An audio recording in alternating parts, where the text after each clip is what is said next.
Before there were highways or empires, there was a path walked by seekers of truth. Over mountains and across deserts, some journeyed to India. Others started their pilgrimage in China. They walked for decades, over rivers and through high mountain passes. Their destination was the same, the source of an awakened life. This is the story of two ancient civilizations, one enlightened path. This is the story of India and China. In the 6th century BCE, a young prince left his palace in search of answers.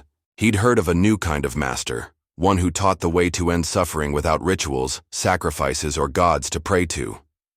Renowned as the Buddha, he had many followers. But this path wasn't for everyone.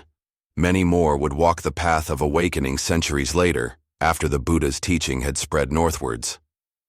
The exact timing is hard to pin down, but historians believe it happened sometime during the first millennium CE. Along established trade and pilgrimage routes, Indian monks and scholars began traveling north. They carried with them the seeds of a revolution, the possibility of enlightenment available to all. This was also the time when Mahayana Buddhism arose, a form of the tradition that emphasizes compassion and wisdom on the path to awakening. In the early centuries CE, Indian pilgrims headed north, crossing over the Himalayas, bringing the Buddha's message to new lands. They probably traveled light, carrying only the scriptures they memorized and the robes on their backs. Sometimes they visited holy sites, retracing the Buddha's steps. Sometimes they went in search of knowledge. And everywhere they went, they encountered people eager to hear about this new path.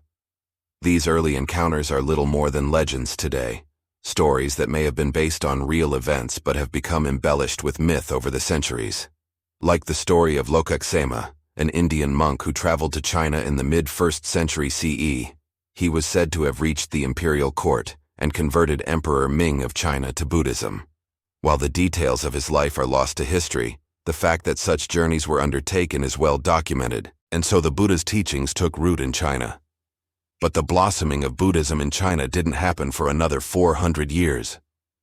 During the Northern Wei dynasty, Buddhism flourished, supported by the royal family. The emperor's daughter, Princess Pingyang, even held a grand assembly of monks from India and Central Asia. She wanted to preserve the Buddha's teachings, which were now being threatened by political instability.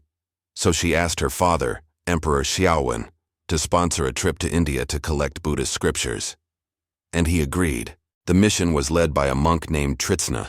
According to legend, he traveled light, taking only a begging bowl and a set of robes. When he arrived in India, he studied Sanskrit and mastered the Buddhist canon. Then he collected the scriptures on palm leaves, wrapped them up, and started back to China. But on his way home, he was killed by bandits. His assistant, a former general named Buddhaya, completed the journey. These scriptures became known as the Tripitaka, meaning 3 baskets, referring to the 3 main divisions of Buddhist teachings. They formed the foundation of Buddhism in China and East Asia. But to make these texts useful, someone had to translate them. Enter Xuanzang, a pilgrim, scholar, and translator whose legendary journey to India inspired one of China's most famous novels, Journey to the West. Born in 602 CE, Xuanzang was ordained as a monk at 13. At 29, he decided to go to India to study Buddhist scriptures. Setting out from Chang'an, today's Xi'an, he traveled west across Central Asia and through the Himalayas, arriving in India around 629 CE. For the next 17 years, he studied in the great monasteries of India, most notably Nalanda University, perhaps the most prestigious Buddhist institution of its age. There, he mastered Sanskrit and immersed himself in Buddhist philosophy and literature. Some say he debated with the best scholars of his day and won. Others say he made friends with the local king and helped settle a border dispute. Historians know little of these stories beyond the records of the 13th century monk I Ching. But Xuanzang was clearly impressed by what he saw and experienced in India. When he was ready to return home, he set out on the long journey east, stopping at every major Buddhist site along the way. By now, Xinjiang was something of a celebrity. As he passed through towns and cities, crowds gathered to hear the tales of his adventures and scholarship. Legend has it that one of his disciples recorded his journey in a notebook made of elephant skin.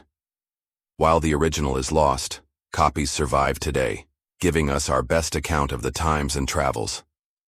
As he approached Chang'an, the capital of the Tang dynasty. Officials met him and escorted him to the imperial court. Emperor Taizong received him with honors and asked him to translate the texts he'd brought back from India. So for the next 4 years, Xu Zhang worked tirelessly, translating over 600 Buddhist texts and bringing Indian wisdom to a Chinese audience. It's no exaggeration to say that his work laid the foundation for Chinese Buddhist philosophy. By the end of the 7th century, Buddhism was flourishing in China. Unlike other religions, Buddhism didn't supplant indigenous beliefs. Instead, it blended with local customs and traditions. It found a particular affinity with Taoism, the school of thought founded by Lao Tzu in the 6th century BCE, and Confucianism, the ethical and philosophical system attributed to Confucius in the 5th century BCE. Taoist ideas about living in harmony with the cosmos found resonance with Buddhist teachings on non-attachment and living in the present moment. Confucian values like filial piety and respect for elders were seen as compatible with Buddhist ethics. And while there were certainly tensions and debates, Buddhist monasteries often took on the role of hospitals and schools. And Buddhist practice became intertwined with folk religion.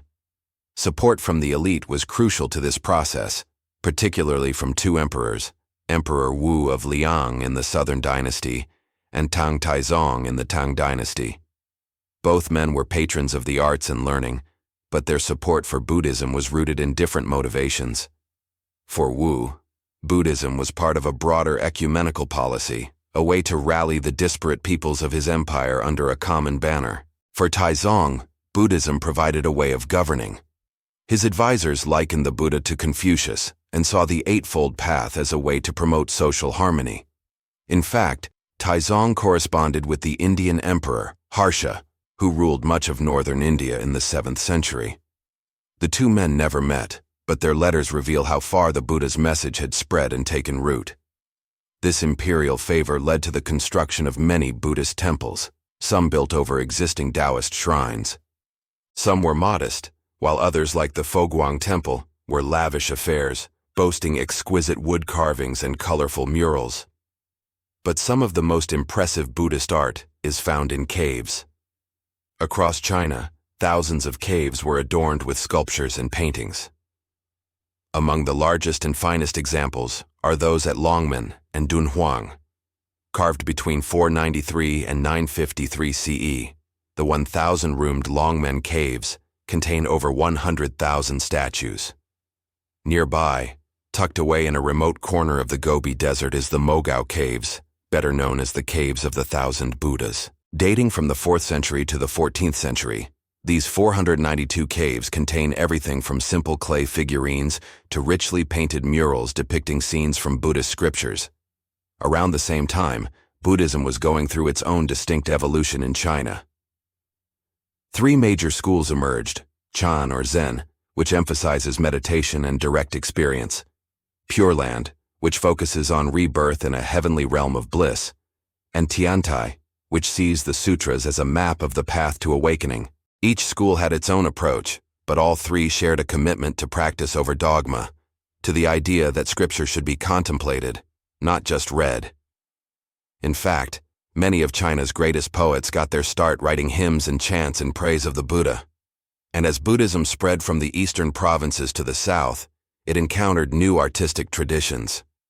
For example, Chinese Buddhist art depicts the Buddha as either a jolly, plump figure or an emaciated old man.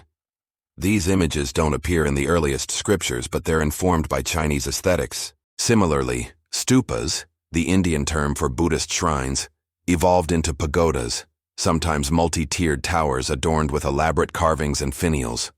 Pagodas, like scriptures and art, were meant to be contemplated. Their design is meant to evoke a sense of peace and tranquility, a reminder of the Buddha's teachings. Most remarkably, cultural cross-pollination occurred in language itself. Sanskrit mantras like Om Mani Padme Hum, which originated as sounds of contemplation, found their way into Chinese calligraphy, becoming decorative motifs. And the very concept of emptiness or sunyata, a central tenet of Mahayana Buddhism, influenced Chinese ideas about space and negative space. What began as prayer became poetry. What began as scripture became sculpture. But the influence wasn't one way. Chinese ideas about cosmology, including the concept of the 5 phases or wuxing, may have influenced Buddhist thought. So did local folklore. For example, the legendary monk Jizang was said to have tamed a demon by reciting a mantra, an event recorded in Buddhist texts and later immortalized in paintings and popular tales. Despite its many benefits, Buddhism didn't bring peace to everyone. Some saw its foreign origins as a threat to traditional Chinese culture and actively worked against its spread. Still, the majority of the population continued to embrace the new faith. During the Song dynasty, Buddhist humanism inspired a new way of seeing the world, one less concerned with fate and more interested in the natural world. Biologists like the monk Zizhu described seasonal changes in plants and animals and compiled what is now the oldest surviving encyclopedia of Chinese botany. Meanwhile, Buddhist ethics promoted vegetarianism and animal rights, which resonated with many. Buddhists were also active in medicine, establishing the first hospitals and medical schools in China. Buddhism's influence didn't stop at China's borders. It traveled east to Japan, Korea, and Vietnam, always via China. In each country, Buddhism blended with local traditions and became something distinctly their own. In the 15th century, Chinese monks returned to India, this time to retrieve Buddhist scriptures. Now the pilgrims weren't fleeing persecution, but they were carrying Buddhist scriptures with them anyway. This seems to show that Buddhism's relationship with India and China was never just about spreading a new religion. It was a spiritual dialogue, a vehicle of empathy, understanding, and unity. From the Ganges to the Yangtze, the Dharma flowed like a river, quiet but unstoppable. And though centuries pass, the path to awakening still shines between two ancient lands. I hope you enjoyed this episode. If you did, please consider making a donation. Your support helps us make more videos like this one. Thank you for watching. See you next time.